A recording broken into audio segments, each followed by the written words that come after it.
দর্শক, নির্বাচনী প্রচারণার আরো খবর জানাতে ঢাকা ৮ আসন থেকে যুক্ত হচ্ছেন আমাদের সহকর্মী তন্দ্রা তারুণ্য। তন্দ্রা, কেমন চলছে নির্বাচনী প্রচারণা, বিস্তারিত আমাদেরকে জানাবেন। মনা, আজকে ঠিক 11টার কিছুক্ষণ আগে থেকে কিন্তু ঢাকা ৮ আসনের যে মনোনীত প্রার্থী নাসিরউদ্দিন পাটোয়ারি তিনি কিন্তু তার যে আজকের গণসংযোগ যে প্রচারণা সেটা কিন্তু শুরু হয়েছে এবং এখন আমরা আছি ফকরাপুর বাজারে। এখানে কিন্তু উনি প্রতিটি ভোটারের কাছে তিনি যাচ্ছেন, ভোট চাইছেন এবং ঠিক 11টার আগে থেকে কিন্তু এই চিত্র এবং এখানে যেই পরিমাণে মানুষ রয়েছেন এবং এখানকার যারা ভোটার রয়েছেন তাদের কাছে তিনি ভালোবাসা, দোয়া এবং ভোট কিন্তু তিনি চাইছেন এবং এখানে প্রচারণায় তার সাথে আর অন্যান্যরা আছে। আমরা একটু সরাসরি যদি ভাইয়ের সাথে কথা বলি। ভাইয়া, এই যে আজকে প্রচারণা চালাচ্ছেন, আসলে মানুষের কেমন উপস্থিতি বা তাদের কাছ থেকে কেমন সাপোর্ট পাচ্ছেন একটু যদি জানাতেন বা কেমন কি পাচ্ছেন? সবাই বলছে যে নিয়ত করে ফেলছে যে শাপলা গলিতে ভোট দিবে এবং গলি থেকে সবাই বের হয়ে আসতেছে, গলি গলি মুখে অনেক মানুষ।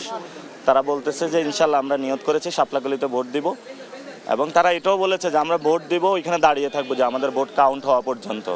এবার যত সন্ত্রাসী আসবে লাভ নেই।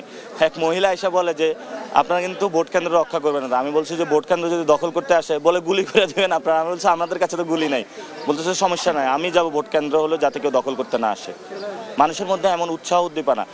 একজন আপু বলল যে 15 বছর ভোট দিতে পারি নাই, এখন আমরা ভোট দিতে যাবো, আমার কেউ ঠেকাইতে পারবে না। পরিবর্তন শুরু হয়েছে ইনশাআল্লাহ পুরো বাংলাদেশে।